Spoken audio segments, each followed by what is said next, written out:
I now call the November 9th, 2016 regular council meeting to order. Would council members please denote your presence by depressing your yes switch? All council members are present. Okay. Meetings of this city council are also televised and can be viewed on cable channel 192. I see some Boy Scouts and Cub Scouts in the audience. Would they like to come up to the microphone and lead us in the pledge? You would.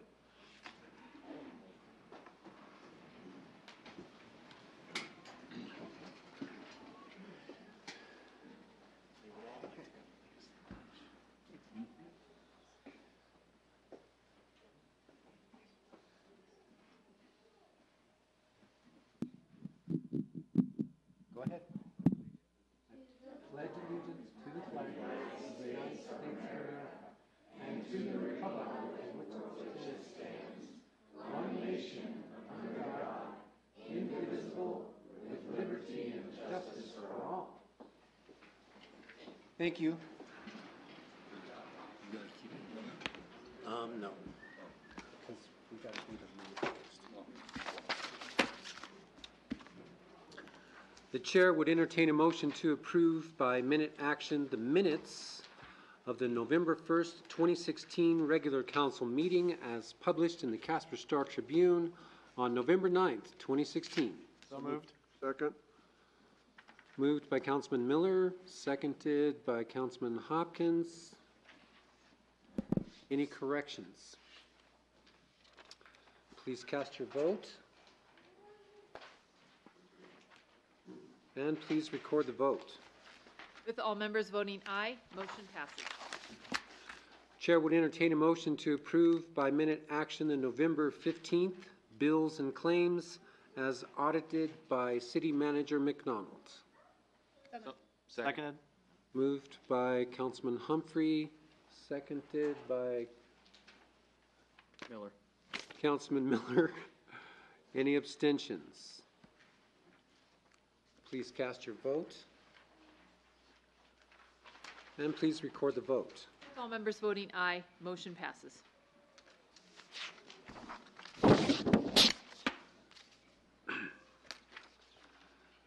The Respect Our River.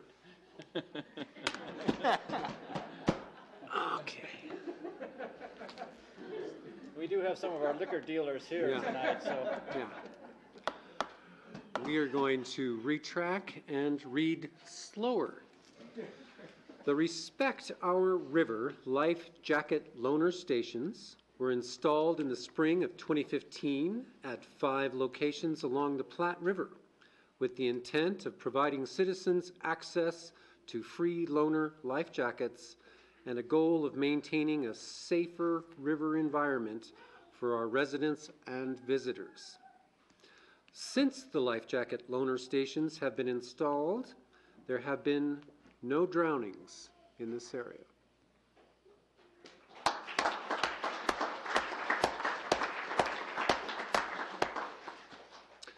The amount of life jackets lost in a season has been dropped from 30% to 5%. This program would not be successful without the help of community service groups who volunteer their time to assist the Casper Fire EMS department in restocking life jackets. The City of Casper would like to thank the Latter-day Saints Public Affairs Group, Isaac Zent and Kevin Allred, and the Boy Scout Pack 627 167, and they're under the Cub Master Eric Nelson for their volunteer work this summer in restocking the life jackets each weekend at the Respect Our River life jacket loaner stations. Your support and dedication and hard work contributed to the saving of many lives. Would you guys please come up?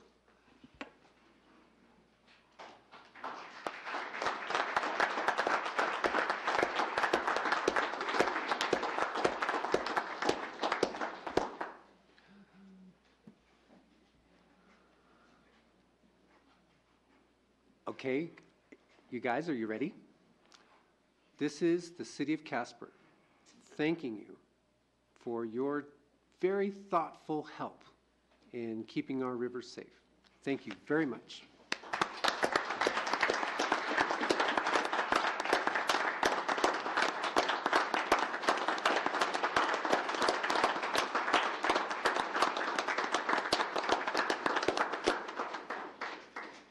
Any words? Thank you.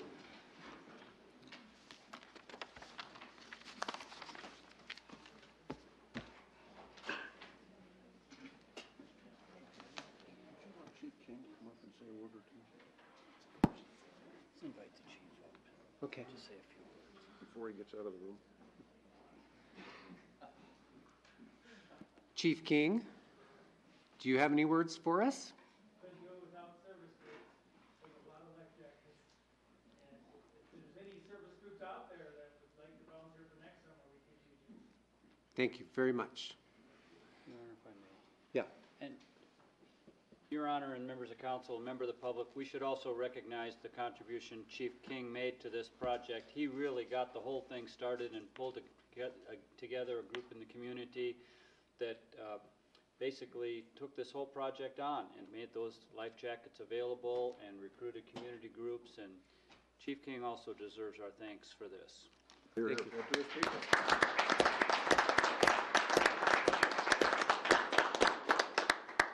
Absolutely. Thank you. Council will now address the main business portion of the meeting.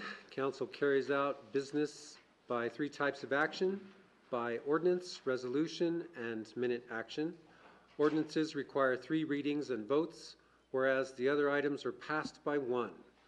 Ordinances create or modify law, whereas resolutions and minute action items provide for council to carry out business. These various actions have different publication and public hearing requirements. Items may be considered by consent or not consent. Consent items are typically routine and will not be discussed by council. Items not listed as consent will be discussed by council. There is a process for the public as well as council to remove a title from consent for that discussion. Council will now hold previously scheduled public hearings for the purpose of obtaining public input. Public hearings are held for items such as annexations, liquor license transactions, passage of the budget, and zone changes.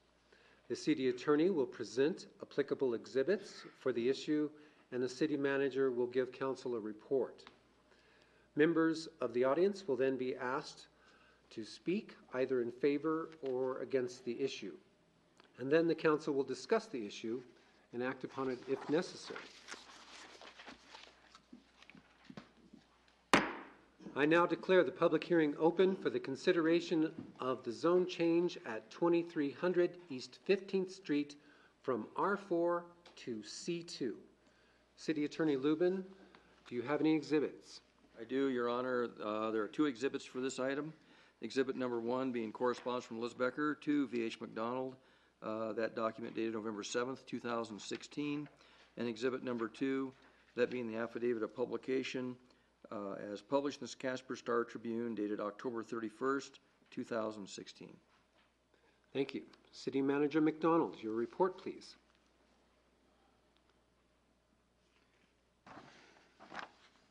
Your Honor, the Prince of Peace Lutheran Church of Casper has requested a zone change of its property located at 2300 East 15th Street. The zone change is from R4 High Density Residential to C2 General Business.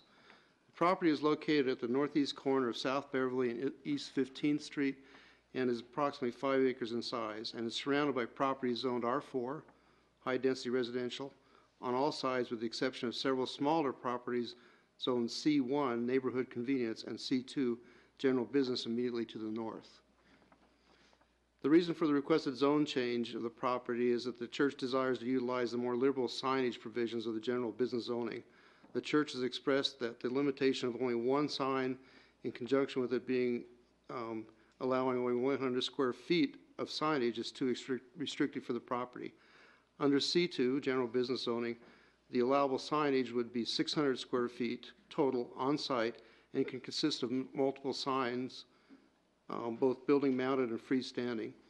The City Casper Planning and Zoning Commission considered this at the October 20th, 2016 meeting and recommended it for approval. And there were no public comments received at that meeting. Thank you. At this time, I would like to ask those individuals who wish to speak in favor of the issues involving the zone change at 2300 East 15th Street to please approach the lectern. Those to speak in favor. Welcome. I'm Bob Kirkwood. I guess I represent Prince of Peace. We've done a lot of work on this corner. I don't know if anybody's noticed on the corner of 15th and Beverly. We spent a fair amount of time and effort trying to fix that corner up, and you'd like to have some additional signage on that corner. And I guess I'm more here to answer any questions specifically if you have any, but obviously I'm in support of it happening. Okay. Questions for Bob Kirkwood? Go ahead, Bob. Thank you, Mr. Kirkwood. I just wanted to commend you guys. That corner looks wonderful. I know you guys have spent a lot of time and effort and considerable money, I'm sure, to make that corner look good, and it really does look nice, and I will support the zone change. Thank you. Thank you. Any more questions? Councilman Pacheco. Excuse me. Councilman Hawkins stole the words out of my mouth. I live over in that area, Ward 3 and close to that, and you guys have done a really nice job with it. And I want to continue to support that for you guys, so I will be supporting that as well, but just wanted to commend you guys as well. Thank you. Any more questions or comments for Mr. Kirkwood? Thank you, sir. Anyone else to speak in favor of the issues involving the zone change at 2300 East 15th Street? Good evening. My name is Bradley Moore, representing Bardee Sign Company here in Casper. We're located at 2425 East Yellowstone. I know it's been the desire of the church to have an electronic message board for a number of years, and we have continued to support that endeavor. And I do wish to thank the city staff and their support at the engineering office and the permitting office. They've been very helpful in pursuing this venture for the church. So I'm just expressing our support of the program. It's important for our company as a business here in Casper. So I'll just leave it at that. And if you have any questions of me, I'll be glad to answer them. Questions or comments for Bradley Moore? Thank you, sir. Thank you. Anyone else to speak in favor of the issues surrounding the zone change at 2300 East 15th Street? Anyone else to speak in favor? Okay. At this time, I would ask those individuals who wish to speak in opposition to the issues involving a zone change at 2300 East 15th Street to please approach the lectern. Anyone to speak in opposition?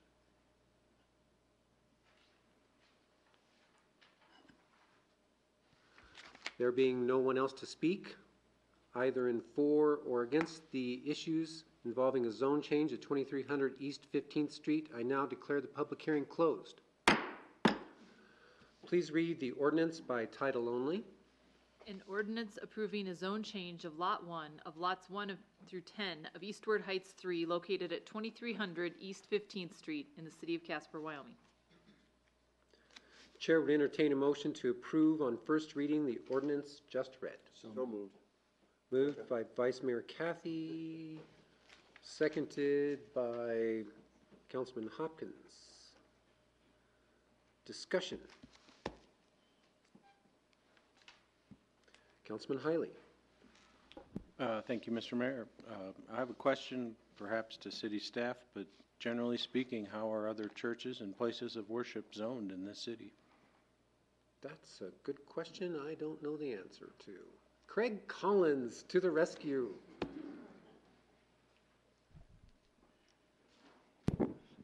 Hello, Council. Craig Collins, 200 North David, Planning Office.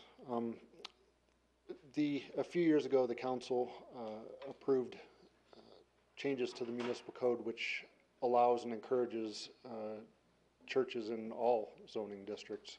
So we have them all over town in all kinds of different zoning districts. Specifically, it was customary to have them only in commercial areas, and we wanted to encourage those in proximity to residential areas as well. With some of that blurring of the zoning lines, we probably need to update some of the restrictions on signage, for instance, on these residential districts. So that's something that we're going to take a look at this winter when things slow down a little as a possible ordinance amendment for the council's consideration, is to update some of these things like setbacks and things to address some of these new uses in the commercial areas and residential areas. On that point, if you've got a church in a neighborhood, is it fair to say that zoning addresses possible parking issues? Yes, Your Honor. Parking is something else we want to take a look at. In a lot of cases, parking, we're overparked in a lot of areas. You'll notice the mall, for instance, has a lot of excess parking, and that's their wish. They want that excess parking. But in residential areas, we have the opposite problem. Grant Street Grocery, for instance, has a couple parking spots, and oftentimes we get some complaints from neighbors. So we want to hone in on what exactly is needed in these residential areas to ensure that it's compatible with the neighborhood while not being onerous to the churches. Okay. Oh, Councilman Hiley. Thank you, Mr. Mayor. While we have you, if you would, I also was curious if this zoning action is compatible with the current long-range plan of the city. It's not incompatible, Your Honor. The long-range map for this area shows that as multifamily, so it's appropriately zoned as is. However, with the blurring of the lines with the commercial district, which now allows multifamily residential as well as single-family residential, it's not incompatible. This was unfortunately necessitated by the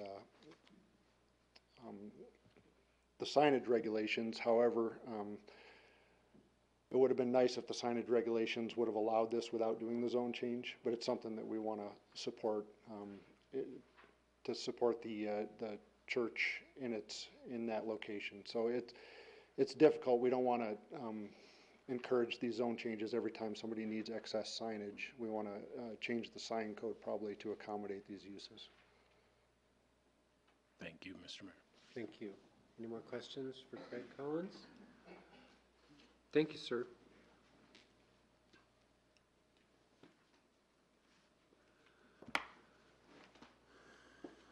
All right. Any more discussion? Okay. Any amendments? All right. Please cast your vote. And please record the vote. With all members voting aye, motion passes.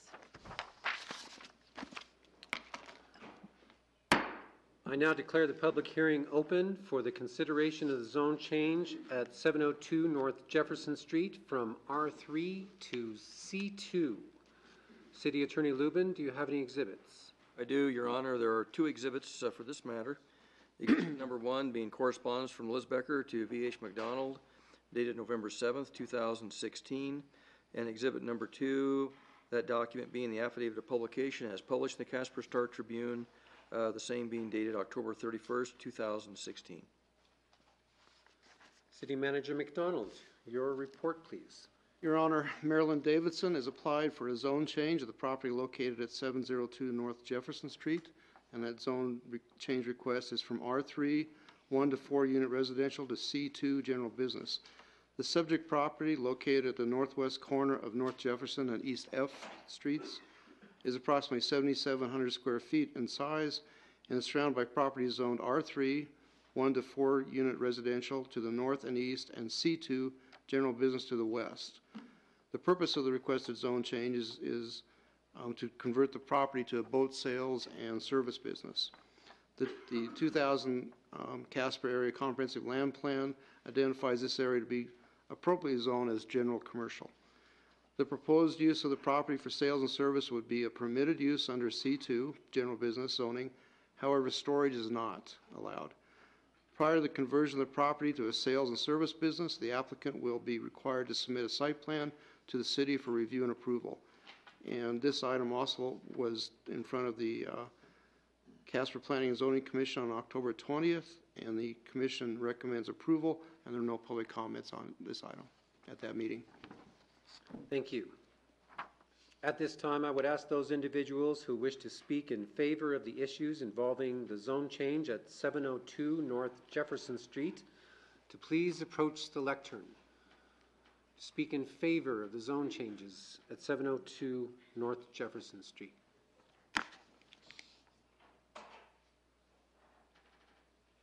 I am Marilyn Davidson, Your Honor. As was previously stated, we are requesting this zone change so that it would accommodate sales and repair of boats.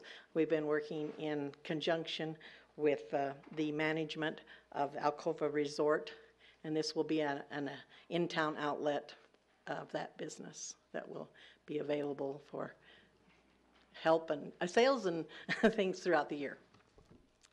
So, do you have any questions of me, or Any questions or comments for Marilyn? Councilman Hiley. Thank you, Mr. Mayor. Will you be utilizing the existing structures on the property, or will you be demolishing and building new structures on that property? most all of the above? The larger building that is right there on the that's adjacent to East F Street, we will be utilizing that. There is a smaller building. We're utilizing the very small one just to the north of that also, maybe as sales and storage. And the one, as you're looking at the monitor to the right, that will be demolished. Okay. Thank you. Thank you. Any more questions? Well, that's my neighborhood. Well, at least it used to be. I probably walk past that street 3 times a week. So I'm familiar with the neighborhood, and I appreciate the efforts to try and spruce up that corridor. It needs it, yes. It does indeed. So thank you very much. Thank you, Your Honor. Any other questions, or that's all? No? Okay. Thank you. Anyone else to speak in favor of the zone change at 702 North Jefferson? Please approach the lectern. Welcome, sir. Howdy, Patrick Munsell with Alcova Resort. I figure I would come up and see if there's any questions for me on the boat sales and the repair. What we're trying to do is get it so it's a year-round deal for us, so we're always in somebody's mind, besides just the summer months of wanting to go out to the lake. So this way it's available, and we can do repairs there, and we actually got a way to sell boats now, so. All right. Plus, which is handy to have that with water, so. Okay. Any questions or comments for Patrick Monsell? Is Munsell. Munsell. We need more boats. Yeah, we do. He's a sailor. Okay. And a pretty good one, by the way. He's taken me out. Thank you very much, sir. That. Anyone else wish to speak in favor of the zone change at 702 North Jefferson Street? Please approach the lectern. Welcome. Hello. Hi, my name's Kristen Kirkmeyer, and I live on St. John Street, which is a few blocks down from where this property is. And I just feel that it would be an awesome opportunity to bring another business in that area, especially since there's already so many zoned shops and businesses in that area. And with so many little rundown houses everywhere, I feel that having something new and positive would really bring something good to the neighborhood. So, thank you guys. That's all I just wanted to put in. Nice, nice. Okay.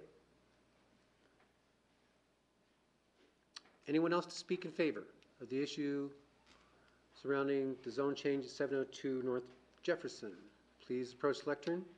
Anyone else to speak in favor? Okay. At this time, I would like to ask those who wish to speak in opposition to the zone change at 702 North Jefferson Street to please approach the lectern. Speak in opposition. Okay. There being no one else to speak either for or against the zone change at 702 North Jefferson Street, I now declare the public hearing closed.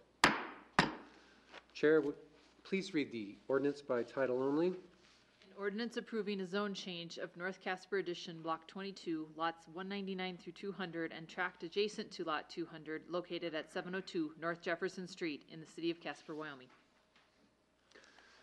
The chair would entertain a motion to approve on first reading the ordinance just read. So moved. Second. Moved by Councilman Johnson, seconded by Councilman Powell. Discussion. Thank you, Ron. Yes.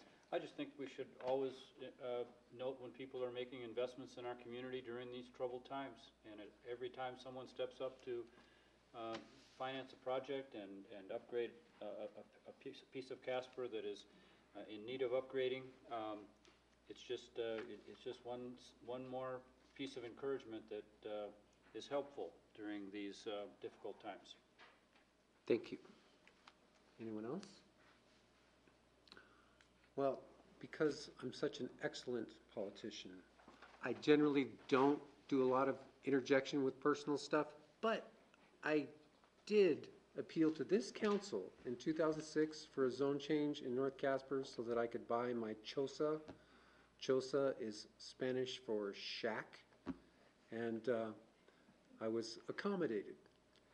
And it allowed me to go from commercial, which means you need 30% down, to residential, which means you could even get a no in 2006. You could get a loan if you had a pulse.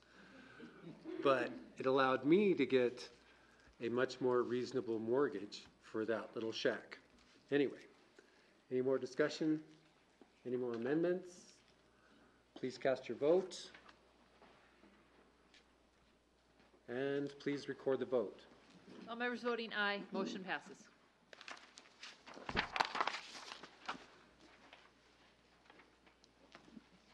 I now declare the public hearing open for the consideration of the nuisance abatement lien against the property at 1169 North Jackson Street. City Attorney Lubin, do you have any exhibits? I do, Your Honor. There are two exhibits. Exhibit number 1 being correspondence from Liz Becker to V.H. McDonald, dated November 10th, 2016. And exhibit number 2, that being the affidavit of publication of the notice as published in the Casper Star Tribune, dated November 8th, 2016. Thank you. City Manager McDonald, your report, please. Your Honor, on July 1st, 2016, a judgment was entered by the municipal court, the Casper Municipal Court, that ordered the abatement of junk and illegal storage outside at 1169 North Jackson Street. On July 15th and 18th, 2016, city staff and a contractor abated the junk and illegal outside storage by removing 8.8 tons of various materials from the site. The property owner was billed $2,485.33 for the cost of removal, and the bill was not paid. A nuisance abatement lien will provide the city the opportunity to recapture those costs if the property is sold or other transactions occur with it. A resolution authorizing the lien has been prepared and is in front of council tonight. Remind me of what that amount was, 28? $2,485.33. Thank you. At this time, I would ask those individuals who wish to speak in favor of the nuisance abatement lien to please approach the lectern. Those to speak in favor of the nuisance abatement lien. Okay. At this time, I would ask those individuals who wish to speak in opposition to the nuisance abatement lien to please approach the lectern. There being no one to speak either for or against the nuisance abatement lien, I now declare the public hearing closed. Chair would entertain a motion to, by resolution, authorize the filing of a nuisance abatement lien against the property located at 1169 North Jackson Street. So moved. Second. Moved by Councilman Miller, seconded by Councilman Johnson. Discussion. Councilman Hopkins. After doing the before and after, it's a real improvement, and I'm sure the neighbors appreciated what the city did. You did recon? Yes, sir. All right, good. Anyone else? Any amendments? Please cast your votes. And please record the vote. With all members voting aye, motion passes. We have a lot of public hearings tonight. I now declare the public hearing open to the consideration of the issuance of resort liquor license number 5 to Western States, Inc., doing business as Ramada Plaza Riverside. City Attorney Lubin, do you have any exhibits? I do, Your Honor. There are 4 exhibits for this item. Exhibit number 1 being correspondence from Tracy L. Belser to V.H. McDonald, dated November 15th, 2016. Exhibit number 2, that being the affidavit of publication as published in the Casper Star Tribune, that document dated November 8th of 2016. Exhibit number 3, the affidavit of website publication as published on the city's website, that dated November 8th of 2016. And exhibit number 4, that being the actual liquor license application as filed with the city on October 4th, 2016. City Manager McDonald, your report, please. Your Honor, an application has been received for a new resort liquor license from Western States Incorporated, doing business as Ramada Plaza Riverside, located at 300 West F Street. To qualify for a resort license, the complex must have an actual valuation or will have committed to expend for a complex an amount not less than $1 million, excluding the value of the land. Include a restaurant and convention facility with the convention facility seating no less than 100 people, and include a motel or hotel accommodations with a minimum of 100 sleeping rooms. The Ramada Inn meets those qualifications. Additionally, a resort liquor license limits the sale of alcohol on the property, does not allow the sale for consumption off premise or be taken off premise. Currently, Western States Incorporation holds retail liquor license number 32, which will be considered later to be transferred to another entity if this is approved, and all the necessary publications and web advertising has been done, and it's for you tonight. Thank you. At this time, I would ask those individuals who wish to speak in favor of the issuance of resort liquor license number 5 to please approach the lectern. Those to speak in favor of liquor license number 5, resort liquor license number 5. Welcome, sir. Good evening, Your Honor. My name is Steve Johnson. I'm with Century 21 Rocky Mountain, and I'm representing the Ramada Inn. We think this is a great match for them and the resort liquor license, and it opens up some other opportunities for more development here in Casper. Thank you. Questions or comments for Steve Johnson? Councilman Powell. Thank you, Your Honor. Mr. Johnson, the resort licenses have been available for many years. I'm just curious as to is there an understanding within the hotelier community that this license is available? Is there some reason why the Ramada didn't think to apply prior to this, since this has been available for many years? I'm just curious. Well, it's a matter of progressing in business. There was another party that needed a regular liquor license. The Ramada Inn, really the resort license fits them. They don't sell any off-sale things, and so it was just a matter of our town is progressing, we're getting more things, and when that happens, ideas come up and things are changed. Just curious. Thank you. Any more questions for Mr. Johnson? Thank you, sir. Anyone else to speak in favor of the issuance of resort liquor license number 5? Councilman, Councilwoman, Mayor, Matt Galloway, 4017 West 38th, Casper, Wyoming. First and foremost, Councilman Powell, to kind of elaborate on your question, I don't know that they actually knew that the resort license existed.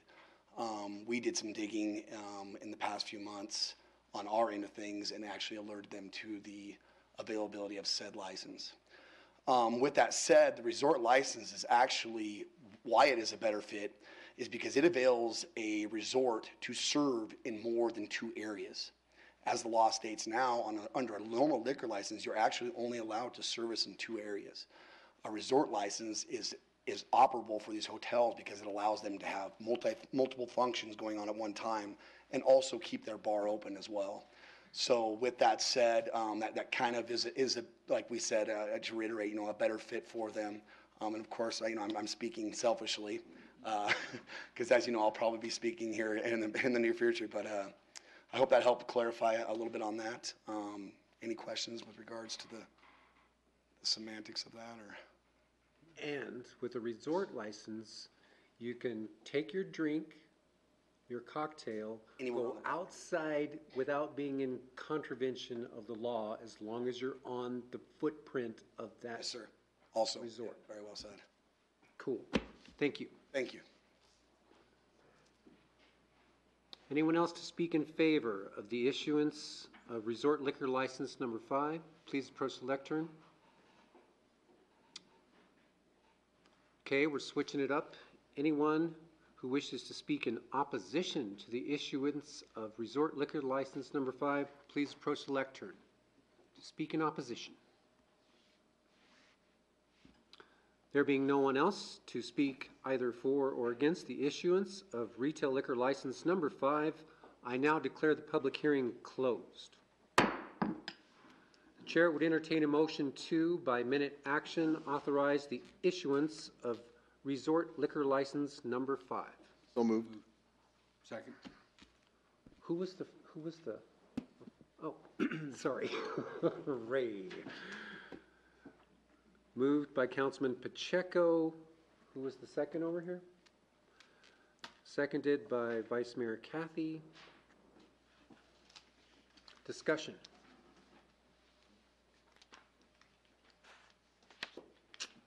Amendments? Please cast your votes. And please record the vote. With all members voting aye, motion passes. Mr. Mayor, if I may, I should have asked this question. This is number 5, Mr. McDonald. I'm only aware of the Parkway having a resort liquor license. Where are the other 3? Do we know? I believe, Your Honor, Hilton Garden, okay. one of the hotels out east, Okay. 3. Okay. Looking for 2 more. Pop quiz. Yeah. I'm only getting a C on this right now. The Parkway's got one? Parkway and another hotel. But suffice it to say, there would be other establishments, pardon? Courtyard. Suffice it to say, there would be other establishments that would meet those qualifications, I'm sure. With that investment level, it gets them in there. Thank you. Okay, thank you. Any more discussion, questions, amendments?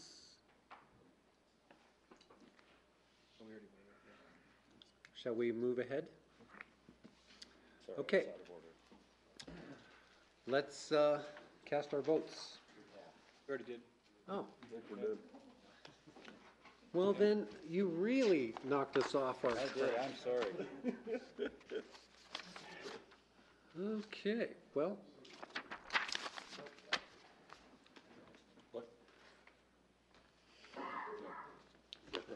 Oh, yeah. All right. I now declare the public hearing open for the consideration of transfer of ownership and location of retail liquor license number 32 to Roaring 22 Incorporated, doing business as Roaring 22, located at 314 Midwest Avenue. City Attorney Lubin, do you have any exhibits? I do, Your Honor. There are 4 exhibits for this item. Exhibit number 1 being correspondence from Tracy Belser to V.H. McDonald, dated November 15th, 2016. Exhibit number 2 being the affidavit of publication as published in the Casper Star Tribune, dated November 8th, 2016. Exhibit number 3, that being the affidavit of website publication as published on the City of Casper website, that also being dated November 8th of 2016. And exhibit number 4, that being the actual liquor license application as filed with the city on October 4th, 2016. Thank you. City Manager McDonald, your report, please. Your Honor, an application has been received for a transfer of ownership and location for retail liquor license number 32 from Western States Incorporated, doing business as Ramada Plaza Riverside, located 300 West F Street, to Roaring 22 Incorporated, doing business as Roaring 22, located 314 Midwest Avenue. The application was all in order, and the publications in the newspaper and web advertisement has been made. Thank you. At this time, I would ask those individuals who wish to speak in favor of the transfer of ownership and location of retail liquor license number 32 to please approach the lectern. Welcome.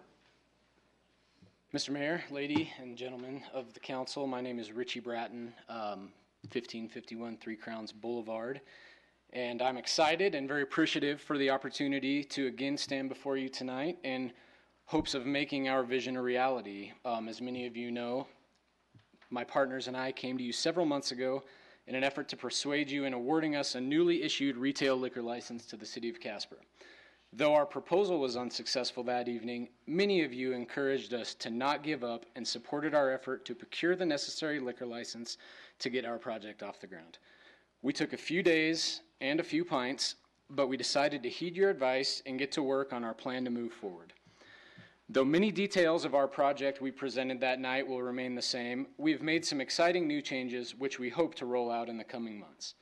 Fortunately, we were able to find a liquor license available for purchase, and after raising several $100,000, we are here again today to ask for your blessing, not in issuing a license, but in making the transfer of a license. On behalf of my partners, our investors, and our supporters, we would like to encourage your approval of this transfer so we can continue the efforts of so many, including the City of Casper, in the economic redevelopment of downtown Casper and the OID, as well as make our dream come to fruition. We look forward to being responsible stewards of the downtown community.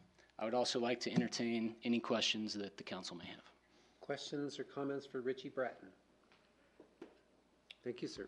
Oh, How is it going, Richie? We are so unbelievably excited to get going that you guys can't even imagine, but we're excited. The retail spaces that we have next door, we're 2 prospective tenants. We're looking to sign leases with those.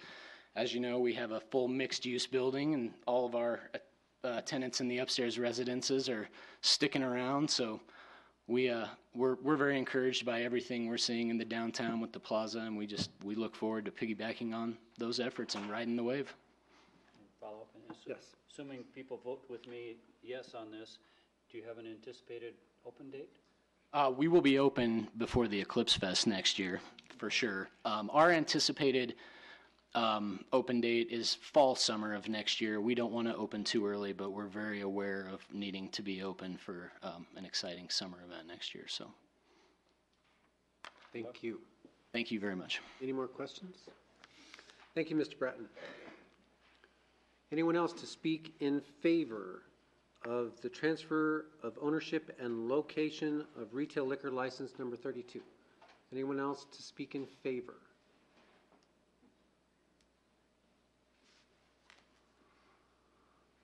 Welcome, Mr. Sweeney.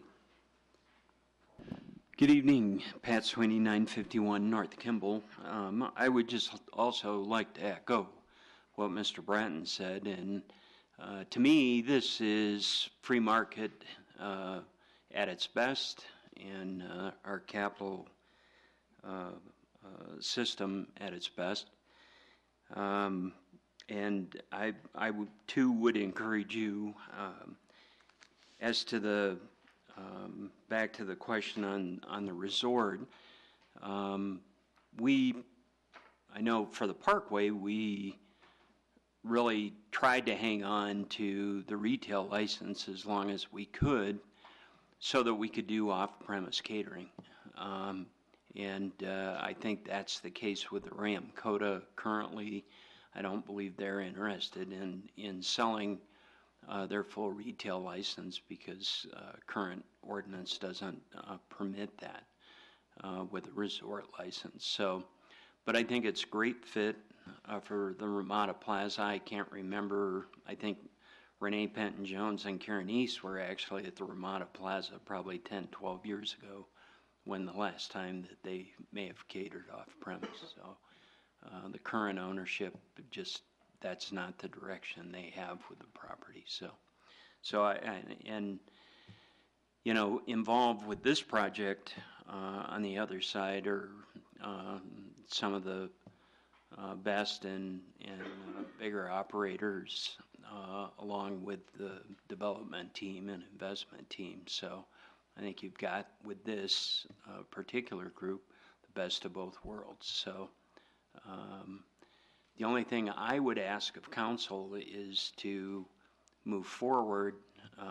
You're going to run out of parking pretty quickly with the advent of the plaza coming, or David Street Station coming online, along with if the state moves forward with development on their parcel and downtown loses those areas of parking. We're already seeing congestion on good nights with Raka, this just brings, although they have some parking places, I think 50 or thereabouts, that can easily be eaten up with employee parking. So with an operation that size. So I would ask someplace down the line that you consider if if you're still considering demolishing Plains Furniture, which was the original plan, maybe we should look at trying to have that done in conjunction with the Eclipse, the advent of David Street Station for Raka, and now Roaring 22. So, but anyway, just a thought. Thanks. Questions or comments for Pat?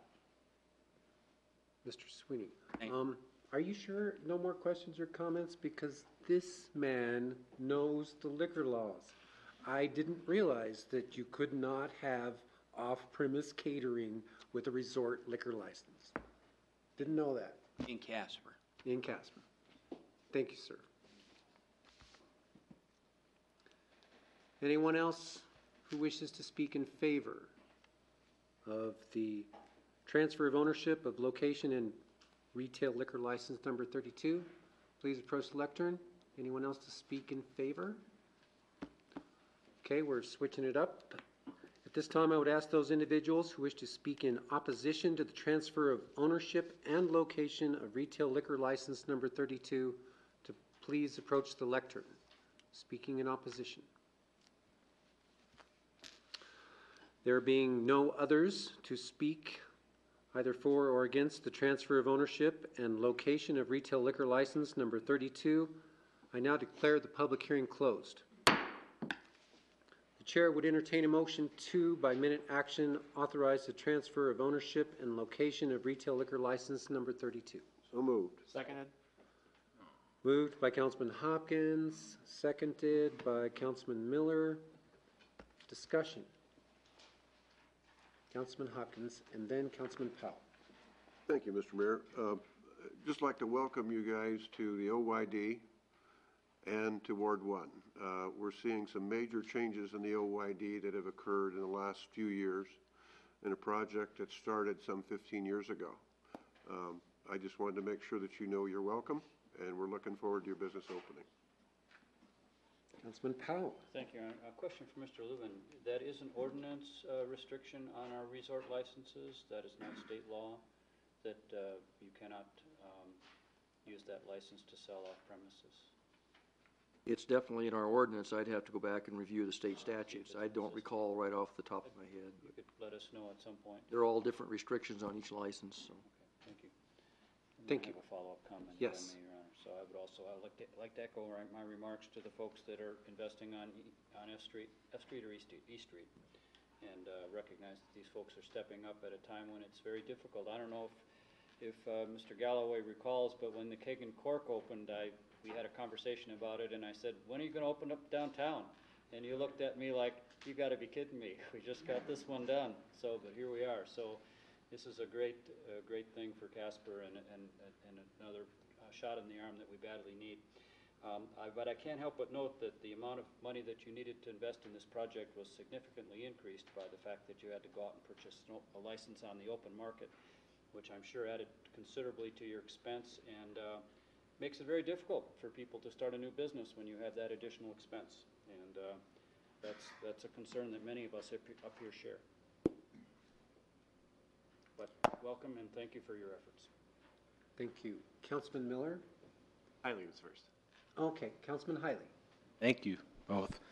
I'm very pleased with the innovation and initiative shown by Roaring 22 in obtaining this liquor license. I want to say for the record that I differ in opinion with Mr. Sweeney. To me, the free market at its best would not include artificial limitations on the number of retail liquor licenses available in this community. And I hope that in the future you'd reconsider that position as you move forward, Mr. Sweeney. That's all I have. Thank you. Thank you. Councilman Miller. First of all, I agree with Councilman Hiley on the position of liquor licenses. It was a pretty hard meeting, I think, for all of us, and we all stated our frustrations when we made that decision. We had 6 great presentations on a license, and we did our polls, and it was Yellowstone Grill that came out ahead there, which I was really happy to see that project move forward. But we moved on, and I think we even talked in the parking lot after this and said, keep going, guys, and it looks like you did.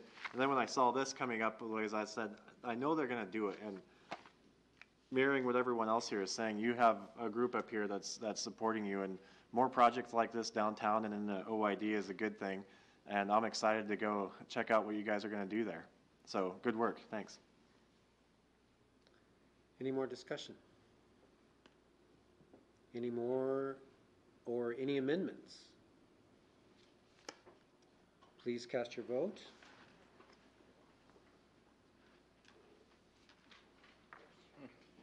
There it goes. And please record the vote. With all members voting aye, motion passes. Consideration of the next item will be by ordinance. Please read the consent ordinance on third reading by title only. An ordinance approving a zone change for lots 1 through 3, Block 3, Lot 4, pardon me,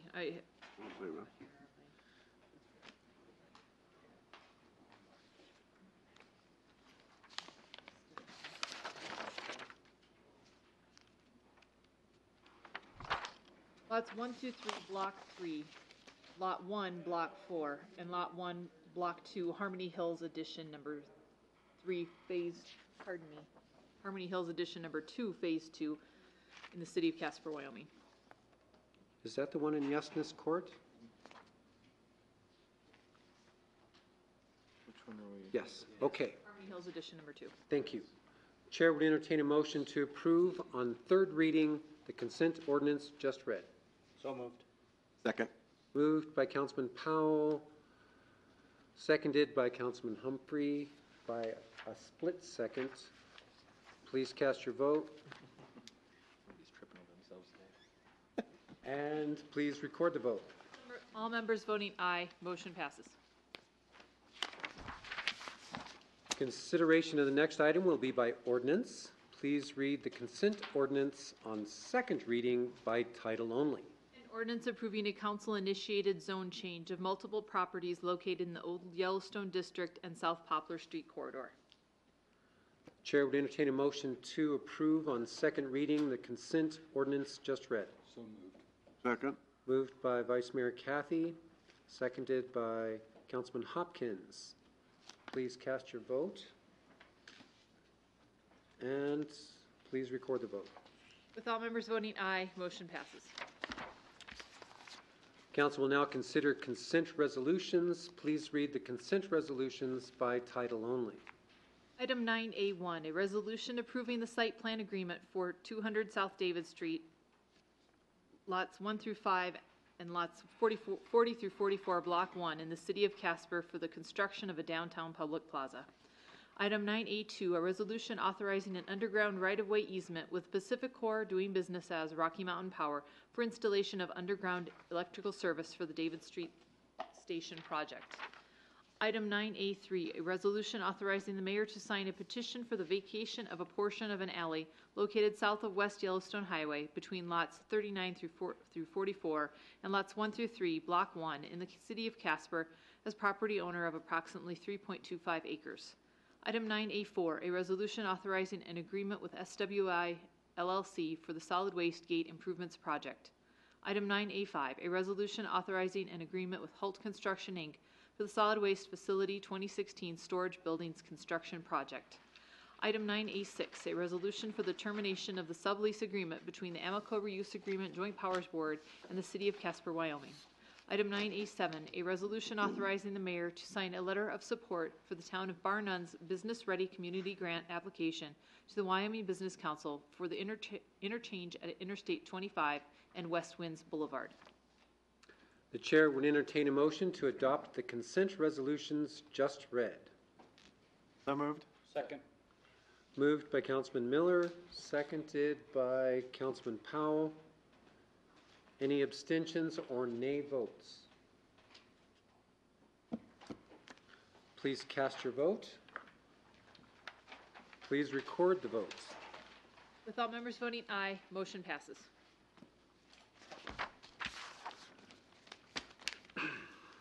Now is the time we invite anyone in the audience who wishes to speak with the council to come forward.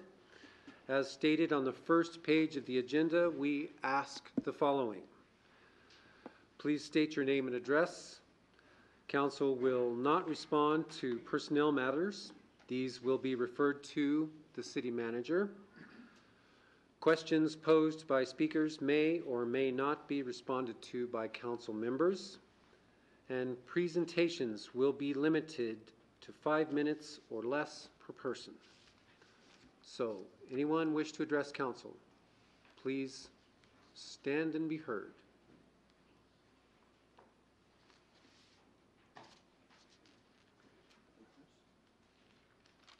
Good evening, Council.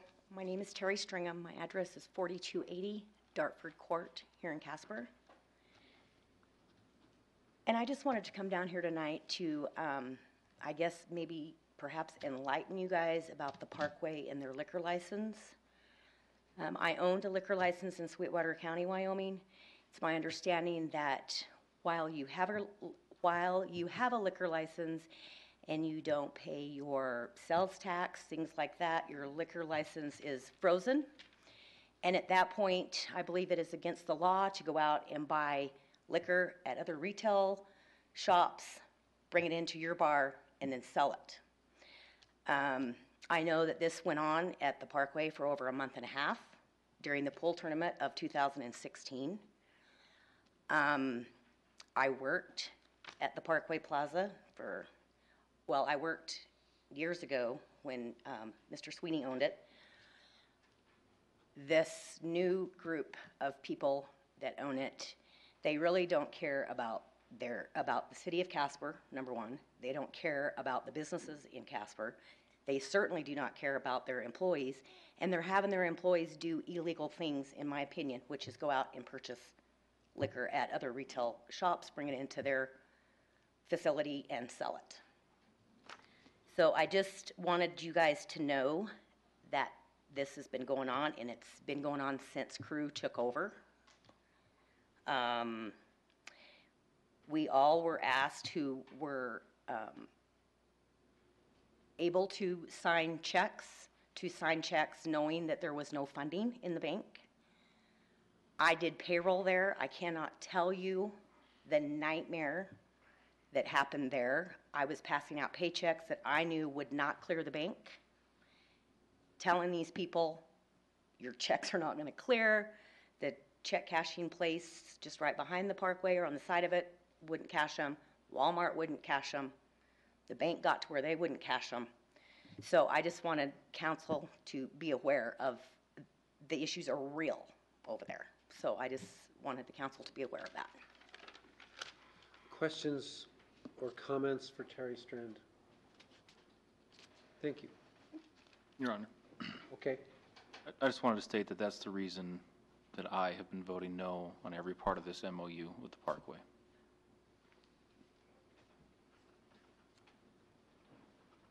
Anyone else wish to address council? Please approach the lectern.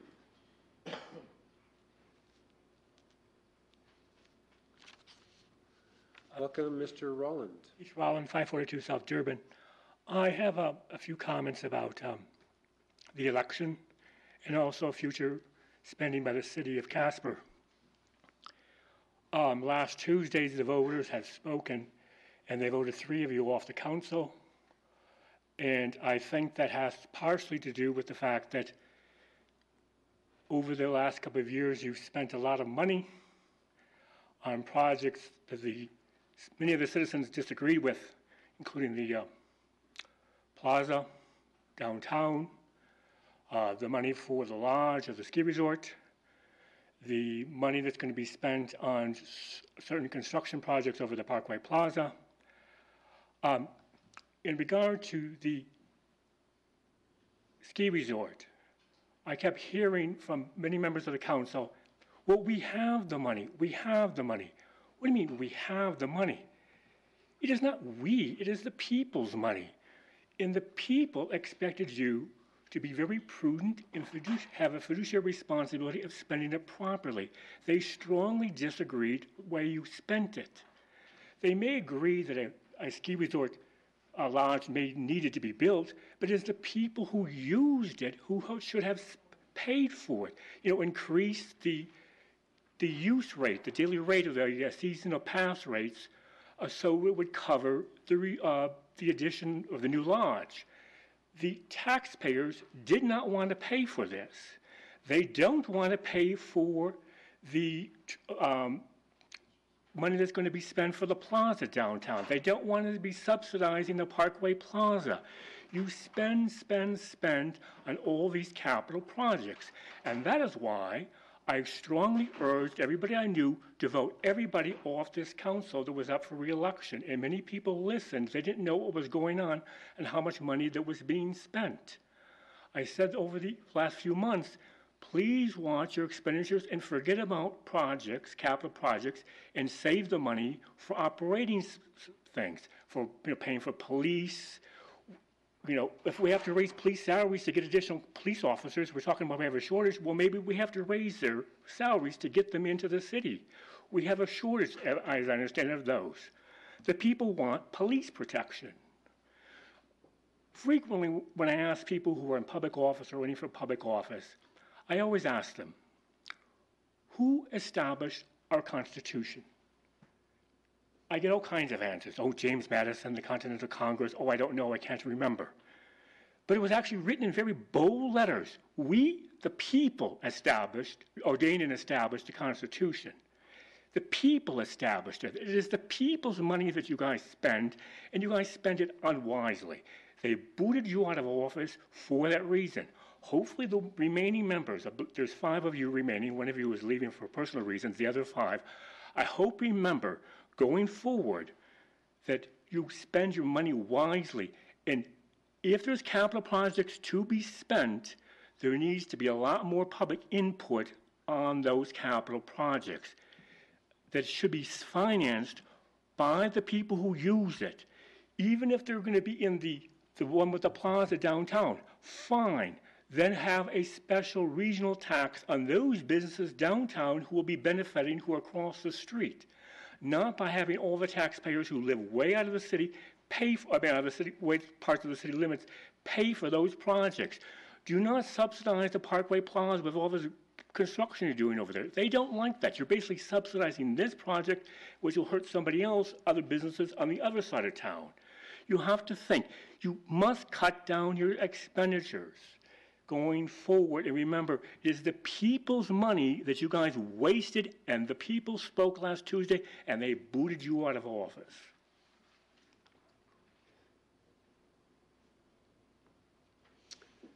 Anyone else wish to address council, please approach the lectern.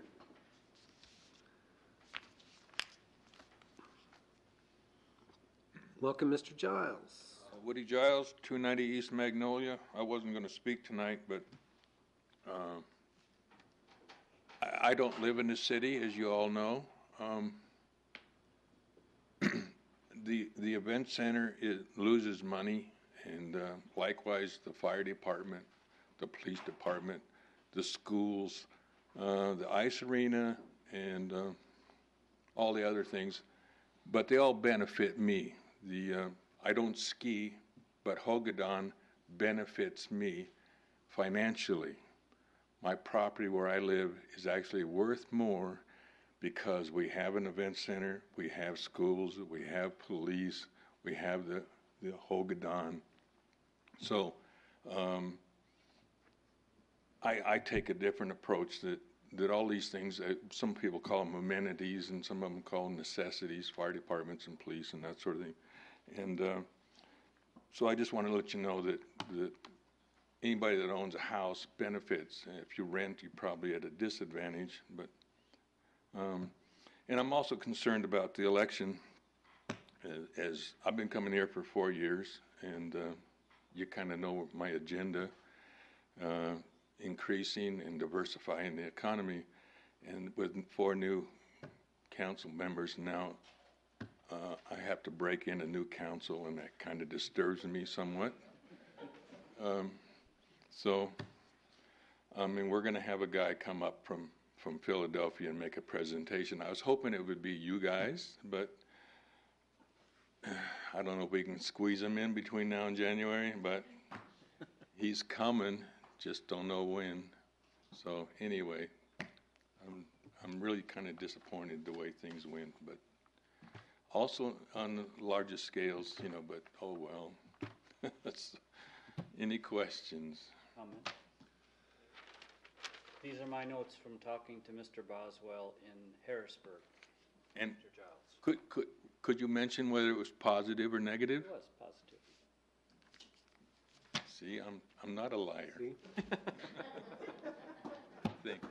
Thank you. Anyone else wish to address council? Please stand and deliver. Yeah.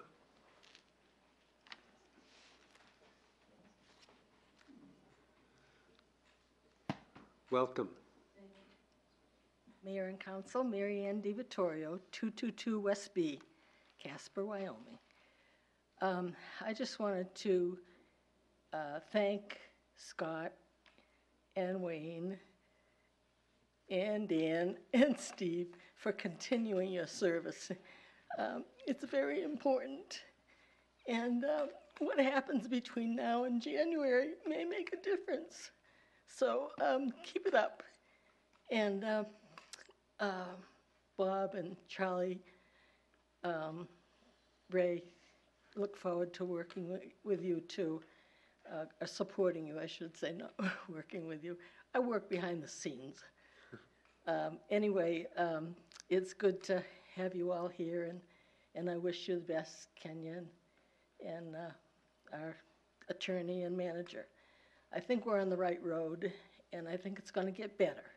I feel positive about things, and I'm already seeing some things on the in the stock market that are looking good, and so keep your chin up, and we'll all survive. Okay? Good luck. Thank you.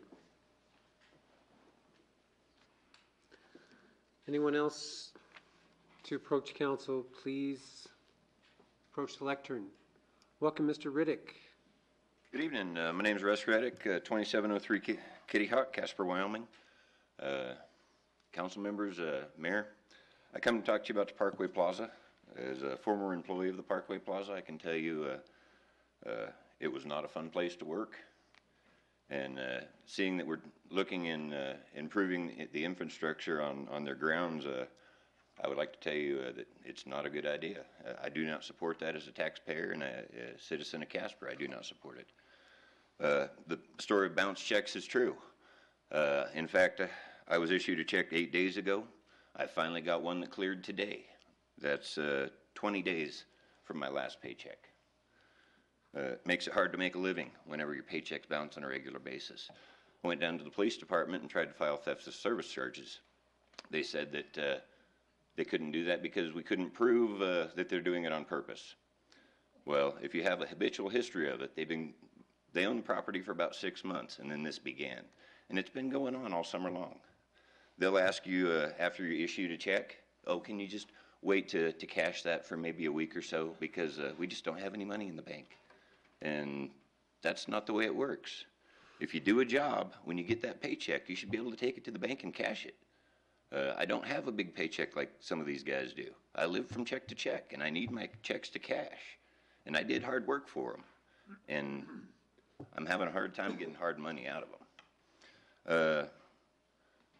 Stories of going outside of the liquor commission to buy liquor is true.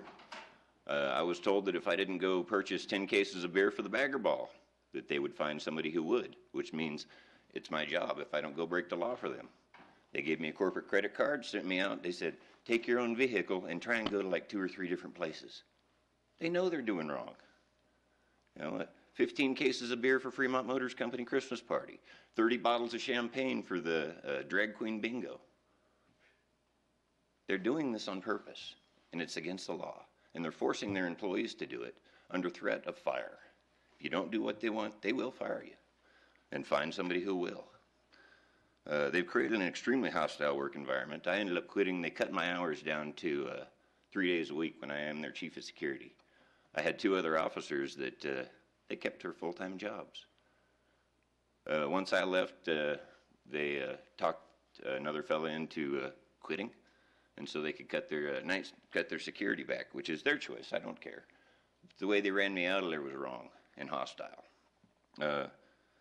I know for a fact they had no soap in their kitchen or their laundry from the evening of November 4th to the morning of November 7th. They did get it turned on right before the health inspector showed up and then played dumb. Oh, no, we don't know what you're talking about. But if you talk to the people that sell them their chemicals, they can tell you the truth. We have employees that have paid into insurance, and whenever they go to file an insurance claim, they find out they don't have any insurance. How can a company run that way? And if a company's going to operate this way, how can we support them as citizens of Casper? As a council of Casper, how can y'all give them money? It's insanely ridiculous that you would support a company that operates this way. We're not giving them money. I know for a fact they have no emergency evacuation plan for their entire building. If it catches on fire, their employees have no idea what to do. No idea. And I tried working with them to get one put together, to no avail. What's the best way to word this? Every corner I turned, they set me up for failure. After a while, it was obvious they didn't want me there, and I found different employment since then, and I'm happy to have it. But in the economy we have, lots of times you'll do about anything you can to keep your job. And that's what I did for these people. I broke the law for them, I lied for them, and it was wrong. And I want you all to know this. Thank you for listening to me. Thank you. You gonna cover that? Or you? Yes. Mr. Reddick, we're not giving them any money. We had a memorandum of understanding, and it involved making, eventually, after they show financial viability in the second and third phases, making improvements to already city-owned property. Center Street, that strip of land that's right next to the interstate, the city already owns that. And we were going, as a part of that agreement, we were going to make improvements to that. But we were not going to give them a single dime of city money. I understood it was for improvements to the grounds that included improvements to the grounds of the Parkway Plaza that they don't. Nope, we are not touching their property. I really do apologize, then I was ever. Right. But I still think it's important that y'all know what kind of people these are. And speaking of that park, keep an eye on it. It's going to get interesting down there. Duly noted. Anybody else wish to address council? Please approach the lectern.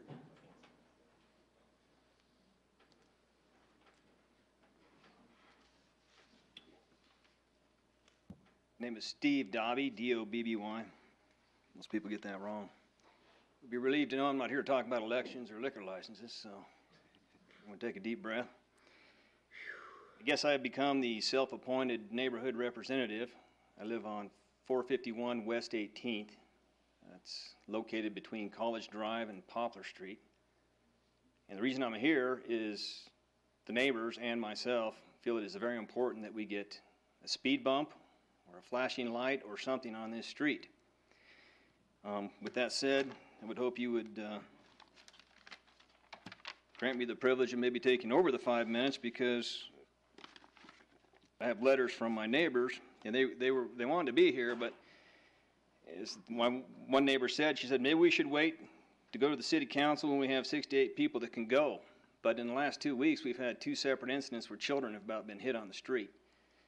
One was my own child that was told repeatedly not to chase our dog out in the street if she got out of the front door, but she did, and she almost got hit. The neighbors across the street, their child about got hit 2 weeks ago. So I thought, well, we could wait, but this is the 3rd Thursday of the month, and you guys won't be meeting again until December. So I thought, it's imperative to get here and talk to you folks.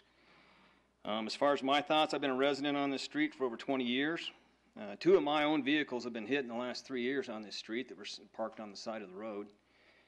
One was in the summertime, late at night, after hours, after the bars close. My truck was hit, sideswiped. And then last winter, one of my vehicles was hit.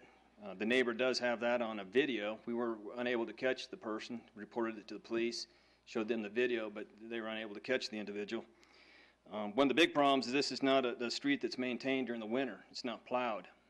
But it is a major thoroughfare for people to get from College Drive over either to CY Avenue or Poplar. Since I've lived there, Walgreens has opened up. St. Anthony's School has been built and opened up. Ridley's is doing more business than Safeway used to do. And so there is a lot of folks. Casper College built a brand new dormitory. So a lot more traffic coming down that street to get to the college, both to the college and I can only assume where the college students are going late at night, both to and from, but it's a major problem. So we're worried about not only the people that are drinking and driving late at night, they're also on their cell phones. They're looking at their cell phones and driving on the street. They're not going to see the kids. One of my neighbors did call the city engineer, and they said the reason that the speed limit has not been reduced or speed limits put in is because 17th Street, which is just right down from us, south of us, is 30 miles, I think it's 25 or 30 miles per hour. But 17th is a straight shot. It's a straight street from College Drive all the way over to Poplar. You can look straight down it and you can see from one end to the other. Problem on 18th Street is 18th is only about a block long, and then you run into an extreme blind curve by the Baptist church there, where folks were here long enough, but Garfield School used to be there. And Garfield School would, of course, 20 miles per hour, but since the school's not there anymore, the speed limit's been increased. But that's an extreme blind curve. The neighbors at the end put gigantic boulders. They got tired of people missing the blind curve and going through their front yard, almost hitting their home. But with that extreme blind curve, people fly around that, and when they come out of that blind curve, either heading east, they're at an excessive rate of speed, or if they're coming off College Drive, they don't slow down until they about hit that blind curve. And in the wintertime, it's, if you want to see something interesting, just sit there for about an hour and watch the people slide around that blind curve and hit the big boulders at the end. Oh, let me see. East side does have some speed bumps over by the WAC. I don't know what that road is, but they do have speed bumps. But I would argue that street is not traveled nearly as much as our street. Like I said, people use that as a major thoroughfare. You have the Mike Cedar Pool that's opened up over there now. The Casper College has the soccer fields that are used by a lot of folks. A lot more increased traffic has gone by in the last 20 years since I've lived there.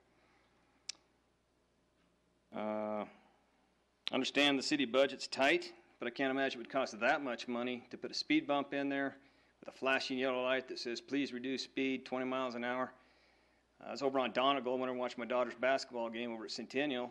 They even have a blind curve sign, and that blind curve is nothing compared to the blind curve that we live around. Nothing even close.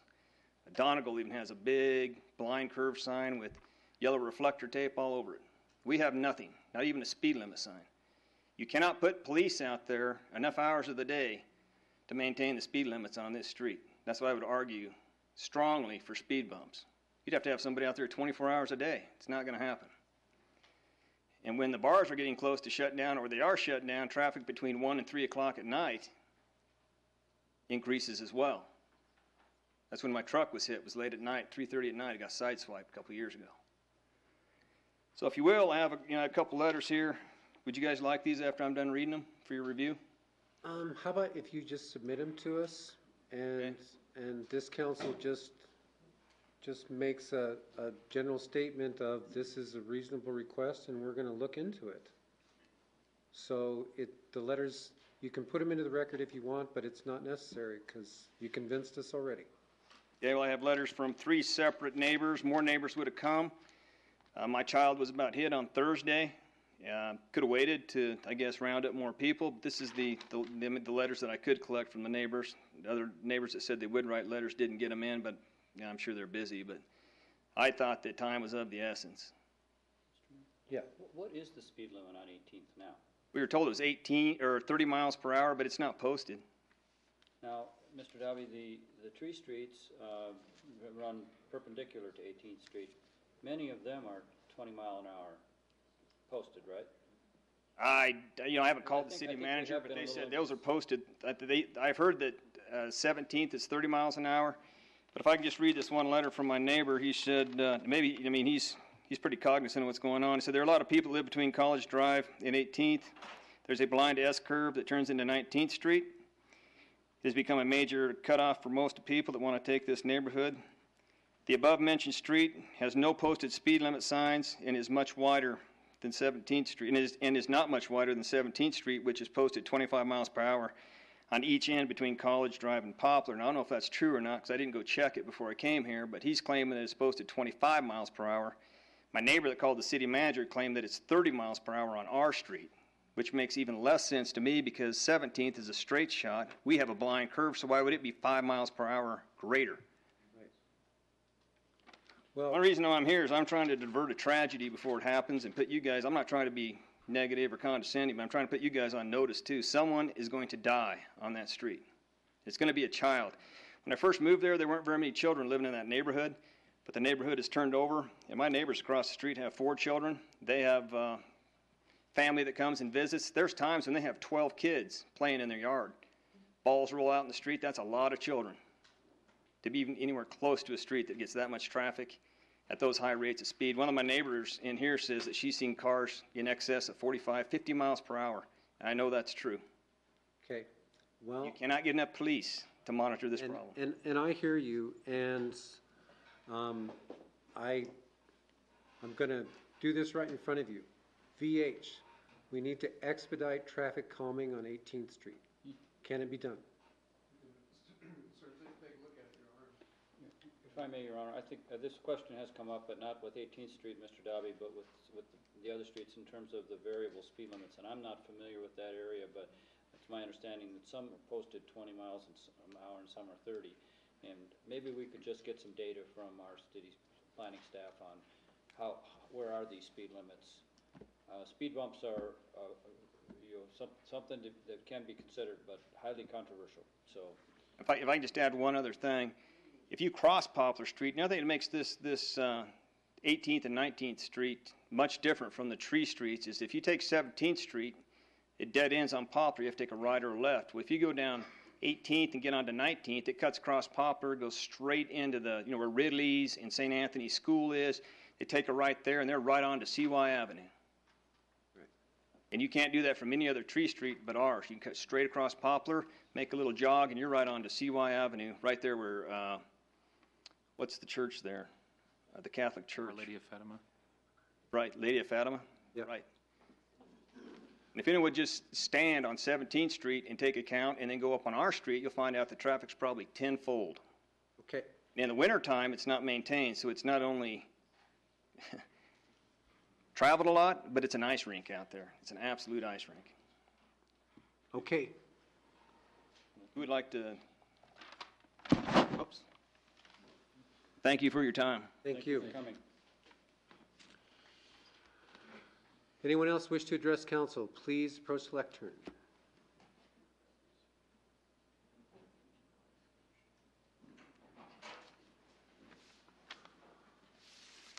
Welcome, Mr. Sweeney. Good evening, Pat Sweeney, 951 North Kimball.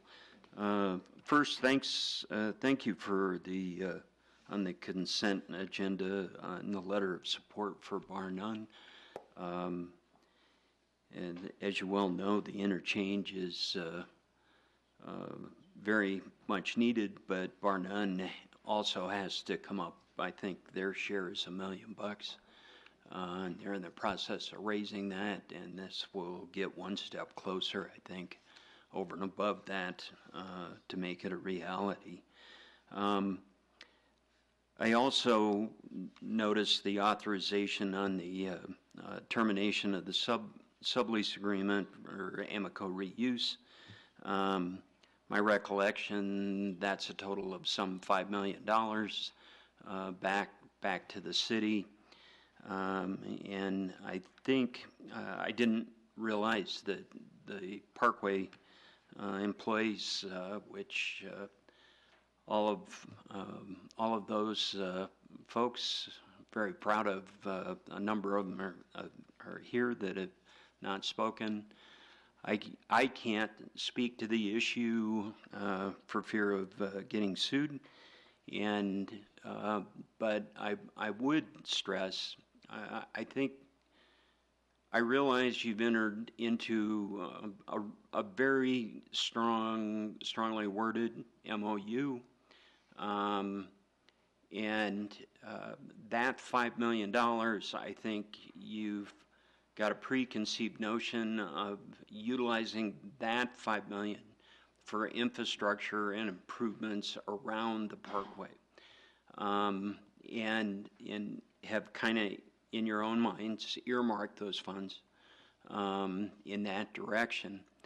I think for a point of clarification for the employees and former employees is that in my mind, infrastructure is infrastructure, and whether you're handing them a check or making improvements of infrastructure for the benefit of the supposed conference center that may come along with those different action points in order to, I mean, you've already taken one action point with renaming E Street in the MOU. So I think I hear their message is, are these the kind of people that you really want to put into play with the conference center? That's certainly up to council. And but I didn't realize they were coming to speak, but I was going to urge you on another front that those monies really need to be looked at and thought out, whether it goes towards a conference center. My recollection way back when is that those $5 million, a former city manager said that I was incorrect, but those $5 million originally were going to the Fine Arts Performance Center that was going to be a BP. Yep. And all of a sudden they were redirected to the conference center over at BP. We know that that's not going to happen at this point in time. And so I would urge council to perhaps redirect funds. Number one, I think again, sewage isn't sexy, but there's going to be some demands. Thankfully, we had a presidential election that I think will be helpful reining in the EPA a bit. Whether it'll help the city of Casper, we don't know yet, but there's still opportunity and needs, I think, coming down the line for the sewage treatment plant. I also think, as I spoke earlier, I would love personally to see 500,000 more go into phase 2. I can't believe I'm saying this, but if council so directed, possibly more money going into phase 2 at David Street Station. Other monies going to seed a scaled down version. Point of order. Point of order. Pat, I don't mean to cut you off, but Okay. I assure you, we have listened to what you've said. The city will not spend any money on property the city doesn't own. We don't own any of the Parkway Plaza. Just for clarification for those people that may not understand that. But we've been down that road and I appreciate it, but we're talking the 5 minutes. So.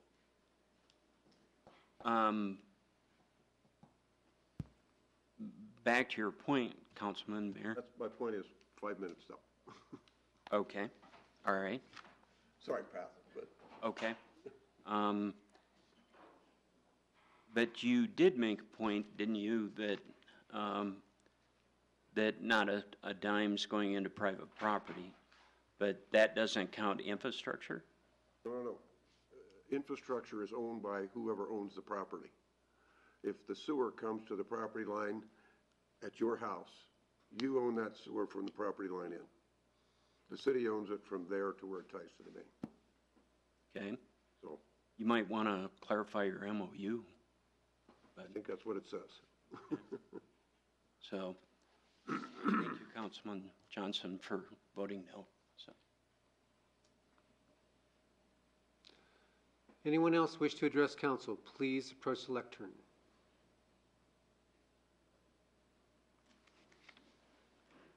Okay. This is the time when we go around the table and ask council members to bring forth relevant issues. We're going to start with Councilman Powell. Thank you, Your Honor. I would also like to note the importance of the bar none interchange that was buried in a whole list of consent item matters, and that will be a significant achievement for us to get that interchange built. You know, we've all heard some concerns, and I appreciate you folks coming to educate us about what your experiences are. I think when you enter into an MOU, it gives the impression that you're somehow in league or you support the business practices, et cetera. All this was our message that if this is to come to pass, there's going to be significant demands on that area of town, and that infrastructure is simply going to have to be improved if it comes to pass. It doesn't mean we support them in any other way other than if a conference center does get built in Casper, it is going to have an economic benefit to this community. We have very strong data to support that. But I share all of the concerns that have been mentioned, and just because we have entered into an MOU does not mean we will necessarily commit any of those funds. We would have to see actual achievement towards those goals first. My main message is I think it's unfortunate sometimes, and I've seen this happen with the school board and the council. I don't think when you're in the public watching us work that people fully realize just how much effort is involved and how much commitment this takes. And we have 4 members here this evening that will not be with this council after a few weeks. And I think that communities, not just Casper, but communities as a whole, really need to do a better job of expressing appreciation for those efforts. And for Daniel and for Steve and for Wayne and for Scott, I know I appreciate everything that you all have done, and I think people should go out of their way to thank them for their efforts, whether you agree with their decisions or the stances they have taken. They've been here, they've done the work. It's not easy, and ma'am, I appreciate you coming forward tonight and saying what this entire community should be saying to these folks is instead of criticizing them or taking pleasure in their unelection, we should be thanking them for their service. And I normally don't respond to individuals, but I will say to you, Mr. Rollins, that I voted for Hogadon. I voted for the David Street Station. I voted for the YMCA upgrades and infrastructure, and I would do it again. I'm proud to have cast those votes. They were the right thing to do for the city of Casper, and for any individual, you, me, or anyone else, to talk like we represent the people, to me, quite frankly, is the height of arrogance. We all represent portions of the population. There's wide divergence of opinions in our community, and we all need to be respectful of that divergence. So thank you. Councilman Hopkins. Thank you, Mr. Mayor. Last week we had a AMICO Joint Powers Board meeting. No significant developments other than I noticed we did get the two parking lots that we put down a little gravel on, and we got some rocks around them in the last few days, so that will avoid some of the damage that we've had on some of that property as a result of cars just driving around and running over pipes, so that'll be a big help. Upcoming, we have the Economic Development Joint Powers Board meeting on Thursday mornings, which will hear a review of the audit and talk about some other new issues. But other than that, that's it. Thank you. And again, I apologize, Pat, but I think it's not clear that the city is not spending our money on private property. It's only going for infrastructure. That may include streets and sewers, but right now we've got invested in that project the price of changing the sign on the street. It's not $5 million. Councilman Miller. Thank you, Your Honor. I'll be quick in my comments, as I know a few other people have things to say about this.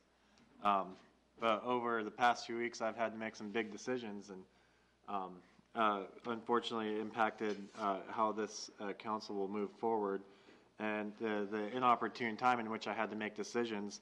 But I do feel like I want to clarify why that was made, and hopefully let some of you know why that was done. I feel like the voters do deserve a chance, and when people like us have news, however inopportune of times, it's important for us to be forward with that and still give you a choice. So we came last Tuesday and made that choice, and I like to think it may have been different hadn't I withdrawn my name, but that's how he is, and I'll never get the glory to see if something like that would have gone forward. That's going to be in the locks of the universe, and we'll never know what would have happened. And I'll continue to sit here and stare at the coveted mayoral water. I'll probably never get a taste now. I do want to congratulate the 4 new folks that are coming on council. It's truly an honor to sit up here. And for the past year and a half, I've had the great honor to be able to sit up here, get involved with the city, and get to know what's been going on. I feel like I'm a much more informed citizen. When I first took this appointment, I felt like I was pretty up there. And yeah, I know what's going on, but the first meeting, I thought this is so much stuff coming here, and I've had that great experience, and we're going to have 4 more people jump into that and get that same experience, and I think that's a really exciting time. I do want to jump back on a few of the accomplishments that we've made here, though. I'll mention a few of the particulars, given what's been discussed today. But most importantly, I think we've got a group of 9 people here who are able to work together. And I think we've done a really good job at that. And we don't always agree. Ideologies vary. And as Charlie says, we have a lot of differing opinions, but we're at least able to discuss them. And you might not think that we're out here discussing a lot of different issues. We discuss them in our work sessions. We call each other. We talk to each other. We try to understand all the issues before we got here, because what we want to show the public is that we're a cohesive group. And one thing I do ask those new members of the council is to try to preserve that. Your ideas are going to be different, but do the city's business in a cordial way, because that's what's going to make us continue to do great things for Casper and help us be a good group while getting things done. Some of the other highlights, I was happy to, again, support Hogadon and support some of the other projects that support the infrastructure downtown and trying to get the David Street Station held up. I think what Mr. Giles had said, that does make our town a better place to live. And if we do want to hire more police officers, we kind of want them to want to live here too. And I think those are important developments. I think it's important to make our city a good place to live. Other than that, that's really all I have. I wish everyone moving forward the best of luck. It's been a great honor for me to sit up here and to get to know everyone. I've appreciated the work. Mostly kind things are said to us. And agreeing with Councilman Powell, I do believe people should be nice to these groups because it is a sacrifice. You know, it takes a lot of time to do this, and when I first assumed this, they said 5 to 20 hours a week, and it's a 20-hour per week job, and it's a lot of work. And I hope that those of you moving on are able to explain the benefits and the joy and how the city is going to move forward. And again, congratulations to everyone moving forward and those newly elected to the city council here. So thank you, Your Honor. Councilman Humphrey. Thank you. Well said. I'll pass my time on to all of you. Councilman Pacheco. Thank you. Just a couple things, just a couple thoughts of kind of where I think where we're at, and this group that we've worked with, that I've worked with, when I was first elected, you come in with certain ideas, and you come in with an idea of, on the outside, you sit and think and have certain ideas of how things are supposed to be or what it's supposed to be. And I think that's generally what happens until you get to sit in the seat and then starting to make decisions. It is never as black and white as some people would think it is. And being in government and being a person that's working and doing this, it's never easy. You disagree. And I've said this before, and I'll say it again, government is not perfect. It'll never be perfect. No human being is perfect. Donald Trump is not the Messiah. He is not the Savior. It's not going to be that. There's not one single person or entity that is going to save any part of society. The only people that are going to do that is us. And that means working together, not taking cheap shots at people. Getting to the point of wanting to delete my Facebook account because it's gotten so disgusting and nasty, the way people treat other people for having different beliefs and different ideas, right or left. Winston Churchill once said, you have enemies, good, that means you stood for something. And that'll always be the way it is. There will be people that you're going to disagree with. But if you've made people mad, if you've made them angry, then you stood for something. And this group has stood for something. We stood for things that we believed in. And it is tough, and it's not easy. The new people coming in, the 4 people that will be in here, will work together, and we're going to try to do some really good things. Will you agree with us all the time? No. But I always, and I truly believe that we do what's in our heart is what we believe is right, and we do the best that we can. And thank you, Marianne, for being up here and expressing that, because there's things that you haven't agreed with us on, but you've always been respectful, and you've always been thoughtful and caring in your words. And that is what's going to save society. Councilman Hiley. I appreciate all the words that have been spoken by council this evening, and I'll take Ray's advice and not share any cheap shots and pass the microphone. Councilman Johnson. Thank you. I want to thank everybody from the Parkway, current and past employees that came out and spoke today. I still maintain the city should not have any attachment to that business. I think the MOU should be repealed, in my opinion, and I will continue to vote no on every part of it as it moves forward, because I don't think that the city's name needs to be tied to a business that has those types of practices. As far as the election goes, I do want to say thank you to those that I served with my first 2 years on council.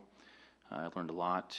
I think I've grown and come a long way, and with all your help, Mr. Cathy, Sandoval, even Wayne, and Scott.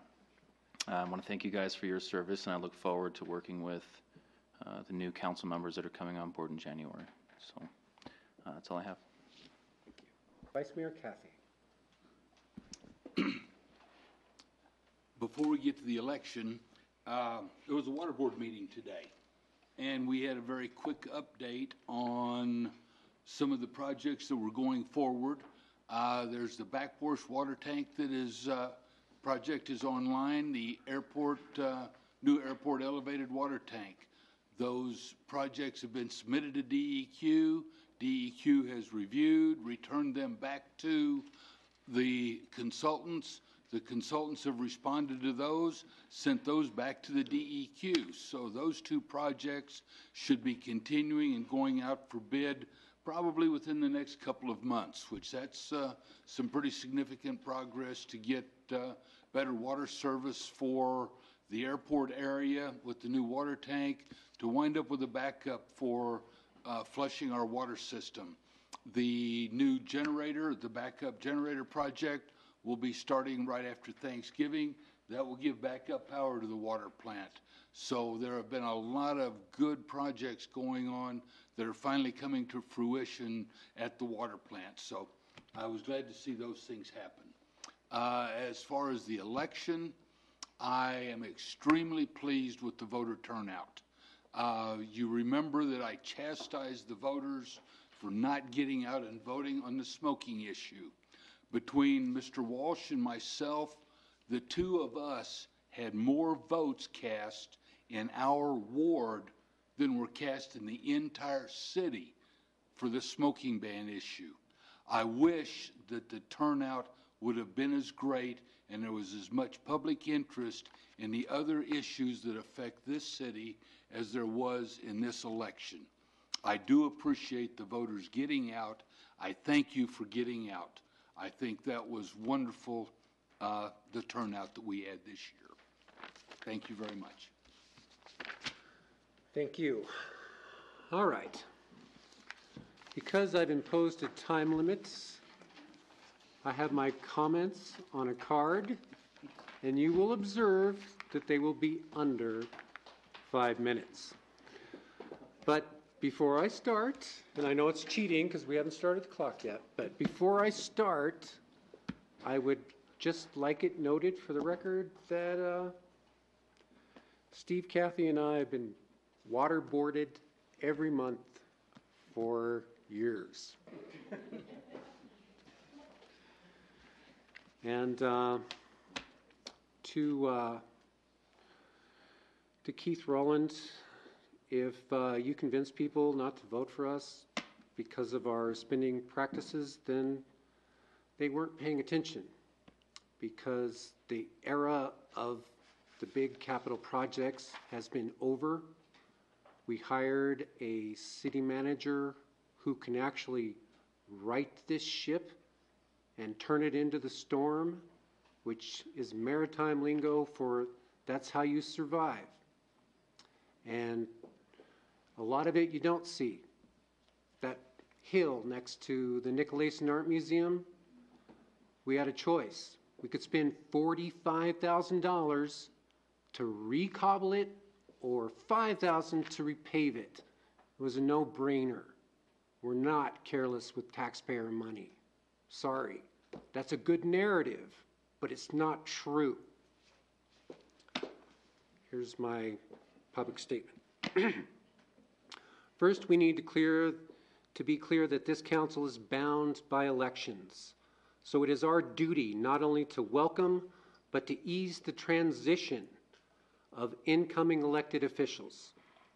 This is a test of how dearly we hold democracy, because the peaceful transfer of power upholds the will of the people. How well we prepare them to take on their new responsibilities shows how sincerely we served in the offices we held. Furthermore, second-guessing an election is corrosive to the people's trust in fair government. So what I say next is not second-guessing the election. I would merely be remiss not to summarize the recent election for the record as it pertains to this council. Conventional wisdom usually favors the incumbent.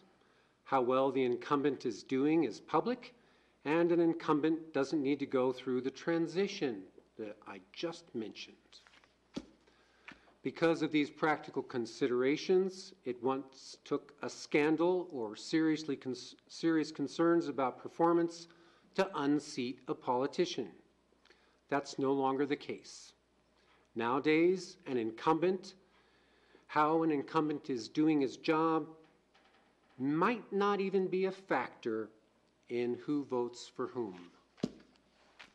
Councilman Hiley, who studies his packets and offers insight, to any discussion, replaced by Councilman-elect Jesse Morgan, with some foundational political experience.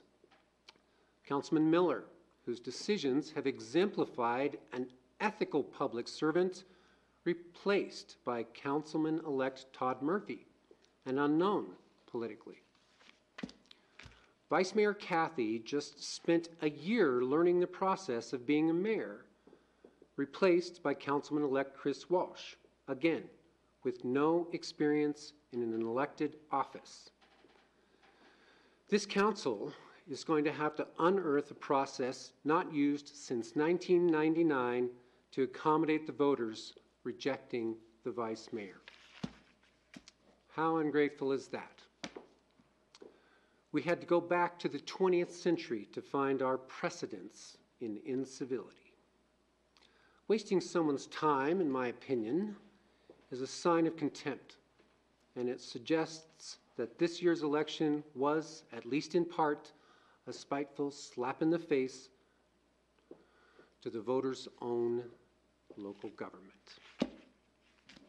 And finally, the voters replaced me, your mayor, with Councilman-elect Amanda Huckabee, another inexperienced candidate. You know, I've represented this city for dozens of events, groundbreakings, proclamations, conventions, with only one exception. People would come up to me and tell me I did a great job setting the tone, framing the issues, and welcoming travelers to this city. Think about that. There are hundreds of people out there who would be surprised to learn that I got voted out of office. What do I say to them? Well, Casper's voters can be a little grumpy. I can say that because I presided over the meeting when the smoking ban referendum went through. That very night, this council endorsed the will of the voters and ended the discussion. And with all of us believing in that more direct democracy. But this also means that a majority of the voters severely impacted 6 local businesses because this council had a working compromise. Not checking on how we were doing at our jobs has also set the bar very high for incoming council. We are just finishing 2 years with an impressive portfolio of accomplishments. We've handled several major projects with professionalism. We've handled sensitive issues with respect. We've handled the day-to-day with alacrity. Alacrity, Kaneen, is doing something at a brisk pace with a cheerful manner. That's from the night we untied the Gordian knot. Thanks for saving me from Google. Okay. When I got elected, I had a secret goal. Haven't told anyone this. It was to help transform the atmosphere on this city council. I wanted this to be at least one place in the country where people had a group of elected officials who were cool and confident and productive, so people could have a little hope that things will be okay. Because at least here, things are well in hand. And during a year of political hellishness across the nation, here in Casper, 2016, these meetings have been orderly, receptive, and nice. Anybody notice that? A year of friendly decorum. That is my gift to this community. We did it. I'm so proud of that. And being able to accomplish such an intricate goal is also a testament to my political skills, which is funny because I probably just ended my political career by scolding the voters. But seriously, it shouldn't be offensive to say that voters too need to exercise some due diligence. One little sour grape, and we're done. Recent events have inspired me to write a new novel. This one is going to be a dystopian story about people who are always so stirred up that they can be bluffed into going against their best interests with every decision they make. So, don't vote angry, and good luck. This time, we ask, the next meetings of the City Council will be a work session to be held at 4:30 p.m. Tuesday, October 22nd, 2016 in the Council's meeting room, and a regular Council meeting to be held at 6 p.m. Tuesday, December 6th in the Council chambers. Chairman would entertain a motion to adjourn. So moved. Seconded. Moved by Vice Mayor Cathy, seconded by Councilman Miller. Please cast your votes.